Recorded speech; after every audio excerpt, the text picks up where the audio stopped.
करना जीवन जीने की कला का एक महत्वपूर्ण हिस्सा है।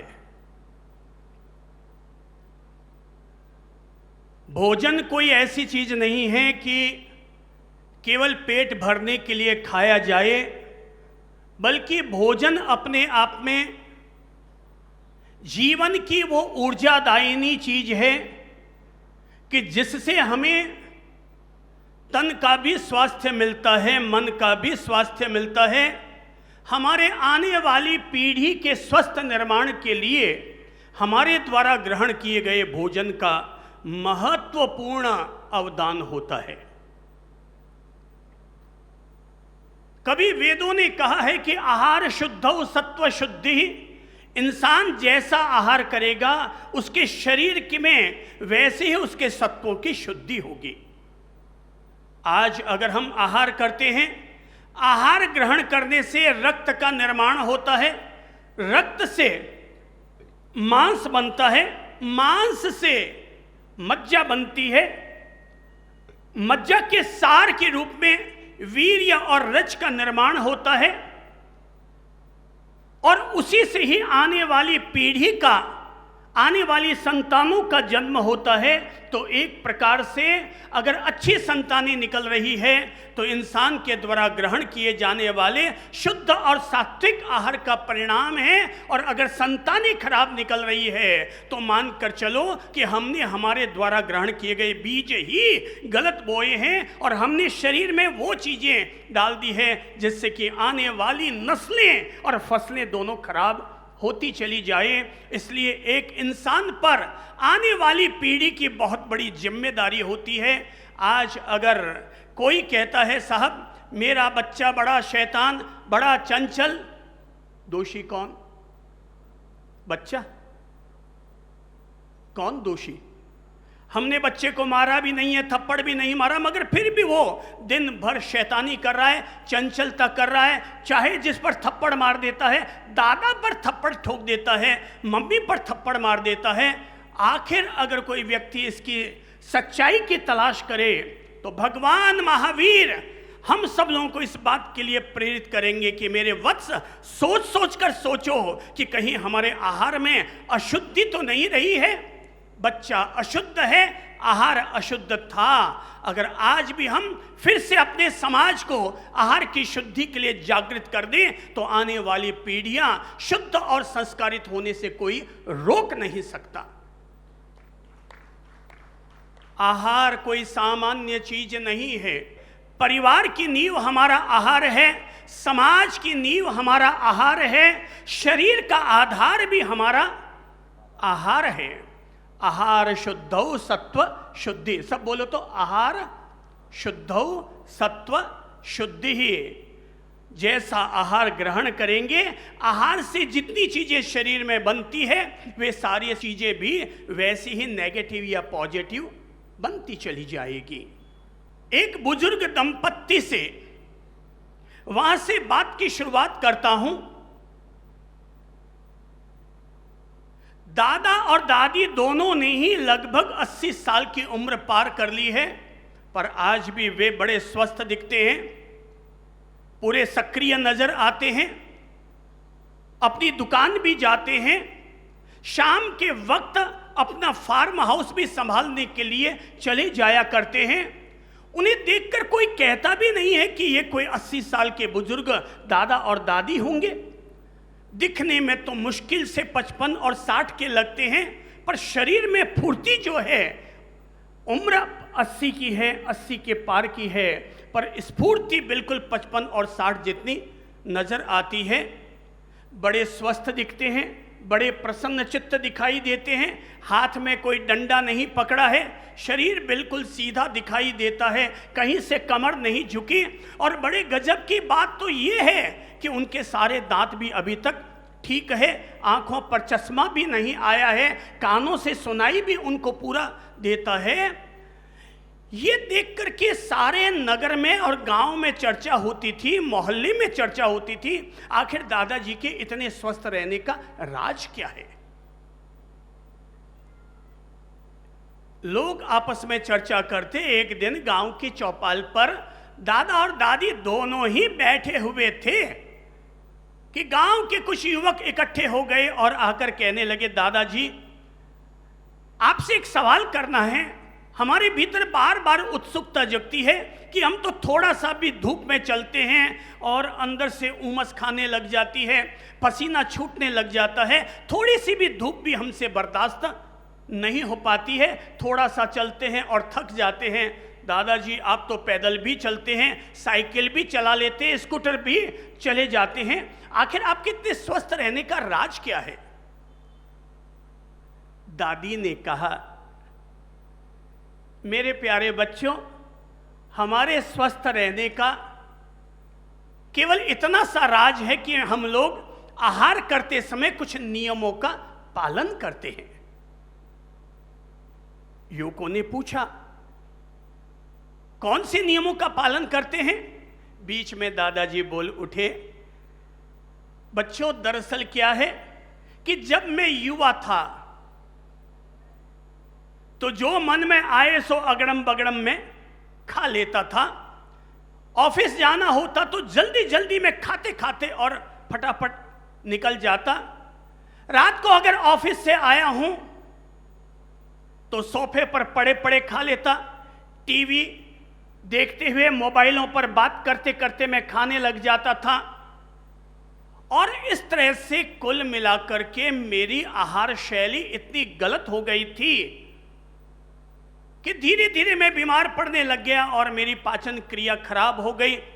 डॉक्टरों ने मुझे कई तरह की दवाइयां दी, खाया पिया हजम भी नहीं होता था, पेट की आंतें कुछ अव्यवस्थित हो गई थी।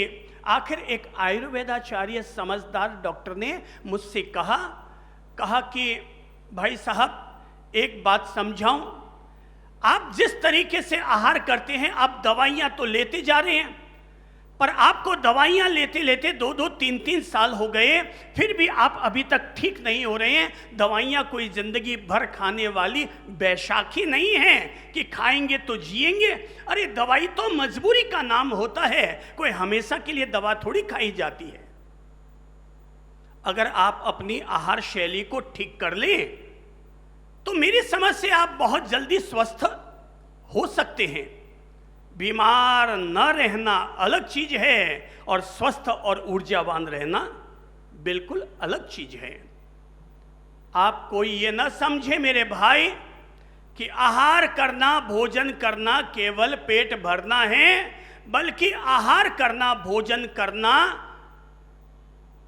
हमारे शरीर, मन, प्राण और आत्मा चारों को ऊर्जा देने का काम करता है। इसलिए व्यक्ति के द्वारा ग्रहण किया गया भोजन व्यक्ति के शरीर, मन, प्राण और आत्मा चारों को शक्तिशाली बनाने का आधार बना करता है। तुम अगर भोजन करते हो केवल ये सोचकर कि मुझे मेरा शरीर चलाना है तो तुम बीमारियां भी मोल लेते रहोगे। पर अगर तुम ये सोचोगे कि मैं जो ग्रहण करता हूं आहार, उससे शरीर में व्याप्त मेरे प्राण धाराओं को शक्ति मिल रही है, मेरा मन, मेरी मन की धाराओं को शक्ति मिल रही है और मेरी आत्मा इससे पोषित होती है। अगर तुम ये बात समझ जाओगे तो तुम अपने द्वारा ग्रहण किए जाने वाले आहार को ठीक कर ही लोगे। दादा ने कहा कि भैया मैंने उस आयुर्वेदाचार्य की बात समझी और उस दिन के बाद मैंने अपना जीवन बदला। और जीवन बदलने के लिए सबसे पहले मैंने आहार बदला और उस आहार के बदलने के कारण ही आज भी मैं 80 पार कर गया हूं, मगर फिर भी स्वस्थ और सक्रिय जीवन का मालिक हूं। तो बोले प्रभु आपने कौन कौन से नियम बनाए, क्या क्या परिवर्तन किया?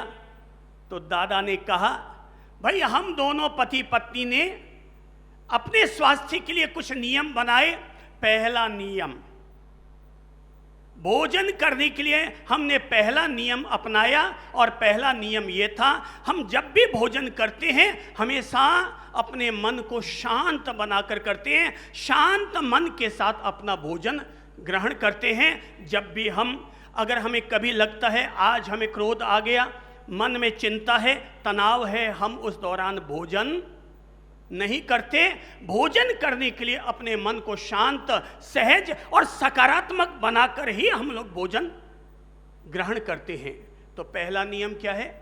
अपने मन को, दिमाग पर हाथ रखकर बोलो, भोजन को हमेशा शांत मन के साथ ग्रहण करना, यह स्वास्थ्य की पहली चाबी है। अगर हम टेंशन में हैं, भोजन कैसा लगेगा? शरीर में बुखार है, भोजन का स्वाद हमें कैसा लगेगा? मन अगर भटक रहा है, खाना इधर खा रहे हैं, भोजन का स्वाद भी ले नहीं पाओगे और केवल गटागट निगल जाओगे छोटे बच्चे की तरह। भोजन परमात्मा का प्रसाद है और हम लोग हमेशा शांत मन के साथ अपना भोजन ग्रहण करते हैं। दूसरा नियम, हम जब भी भोजन करते हैं तो भोजन करने से पहले ये देखते हैं कि जहां हम भोजन कर रहे हैं वहां का वातावरण स्वच्छ हो। हम दूषित वातावरण में भोजन नहीं करते। जहां शोरगुल होता है हम वहां पर भोजन नहीं करते हैं। हमेशा ये ध्यान रखते हैं कि जब भी हम खाना खाएं, भोजन ग्रहण करें तो वहां का वातावरण कैसा हो? स्वच्छ वातावरण हो। Clean India, green India. Bharat अगर स्वर्ग बनाना है तो स्वच्छ भारत बने, हरित भारत बने, और इसकी पहली शुरुआत हमारे अपने शरीर के साथ होगी, क्योंकि हमारा अपना शरीर भी तो एक तरह से भारत का नक्शा ही है। तो पहला नियम हमने अपनाया कि हम जब भी भोजन करते हैं, माइंड पर हाथ रखकर बोलो, शांत मन के साथ भोजन ग्रहण करना। दूसरा नियम, स्वच्छ वातावरण में भोजन ग्रहण करना। मेरे प्यारे बच्चों, हमने तीसरा नियम अपनाया। हम जब भी भोजन करते हैं पहले हाथ और मुंह धोने के बाद ही भोजन ग्रहण करते हैं, ताकि हाथों के जरिए हमारे शरीर में किसी भी तरह के जीवाणु या इन्फेक्शन का डर न रहे। हम मुंह भी धोते हैं ताकि होठों पर चिपके हुए जीवाणु भी हमारे शरीर में न जा सके। इसलिए तीसरा नियम अपनाते हैं। जब भी भोजन करते हैं क्या करते हैं? हाथ आगे बढ़ाओ। क्या करते हैं?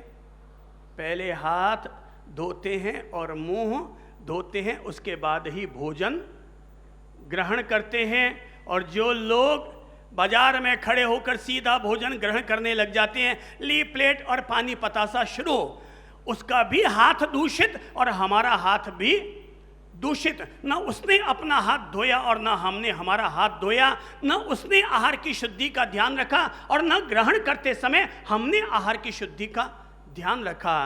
बीमारियां आसमान से नहीं टपकती, बीमारियां जमीन को फोड़कर नहीं आती। बीमारियों का जनक स्वयं इंसान खुद होता है और चिकित्सक भी व्यक्ति स्वयं अपना खुद हुआ करता है। हमें आहार का विज्ञान इसलिए समझना है ताकि अपने डॉक्टर हम स्वयं बन सके। हम जब भी खाना खाते हैं, तीसरा नियम, हाथ मुंह धोकर के खाना खाते हैं। चौथा नियम, हम जब भी भोजन लेते हैं तो भोजन लेते समय चबा चबा कर धैर्यपूर्वक खाना खाते हैं। कैसे? माना अगर कोई जानवर जल्दी जल्दी में अगर खाना खा भी लेगा, लेकिन बाद में बैठकर वो अपनी जुगाली करता है, मुंह चलाता रहता है, इधर मुंह चलता है, उधर अंदर में आंतें अपना काम करना शुरू करती है और जुगाली करके वो अपने खाए पिए भोजन को हजम करती है। और हम लोग क्या करते हैं? दे दनादन खाते हैं, ये बोध भी नहीं रखते कि हमें कितनी बार चबाकर खाना चाहिए। हर आदमी को भोजन का हर कौर खाते समय ये ध्यान रखना ही चाहिए कि मेरा हर कौर कम से कम 32 बार तो दांतों के बीच में चले। हमेशा ध्यान रखो, eat the water and drink the food. भोजन करने का तरीका क्या है? Eat the water and drink the food, अर्थात पानी पियो तो ऐसे जैसे कि आप खाना खा रहे हैं, पानी को भी चबा चबा कर पियो, घूंट घूंट पियो।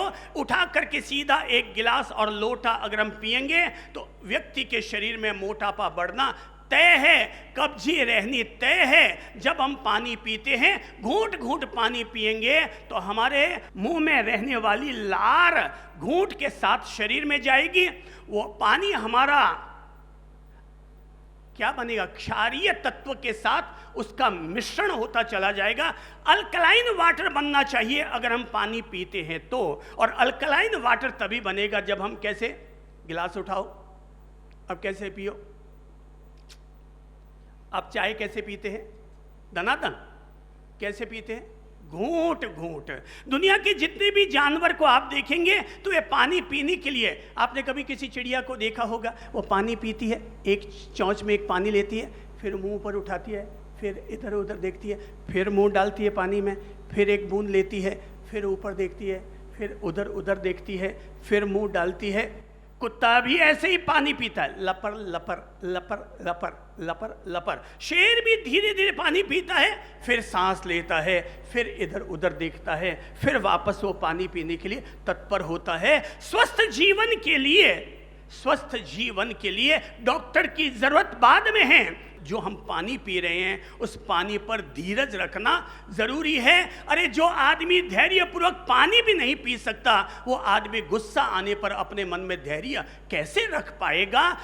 बाहर में धीरज तो तभी रहेगा जब ग्रहण किए जाने वाले चीज में धैर्य हो। तो पानी पीते समय कैसे, वापस गिलास उठाओ, कैसे, पानी का भी बड़ा स्वाद है, पानी का भी बड़ा स्वाद है। आजकल हम लोगों ने फिल्टर कर करके पानी के स्वाद का सत्यानाश कर दिया, उसके मिनरल हमने कम कर दिए, उसका टीडीएस, कि अगर मान लो गवर्नमेंट ने आपके घर तक पानी पहुंचाया तो उसका टीडीएस उन्होंने अगर 400 था तो मशीनों में उसका शुद्धिकरण करके और चूना अन्य चीजें डाल करके उसका टीडीएस उन्होंने 150 किया। हमारे घर पर जब वो 150 वाला टीडीएस वाला पानी आया, हमने उसे फिल्टर मशीन में डाल दिया। अब वो पानी का टीडीएस कितना रह गया, 60।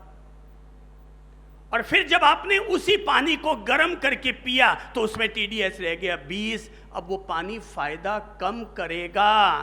पानी अपने आप में एक समग्र भोजन है। जैसे गाय का दूध अपने आप में एक समग्र भोजन होता है, जैसे माँ का दूध अपने आप में बच्चे के लिए समग्र भोजन होता है, वैसे ही पानी भी क्या है, एक समग्र भोजन है।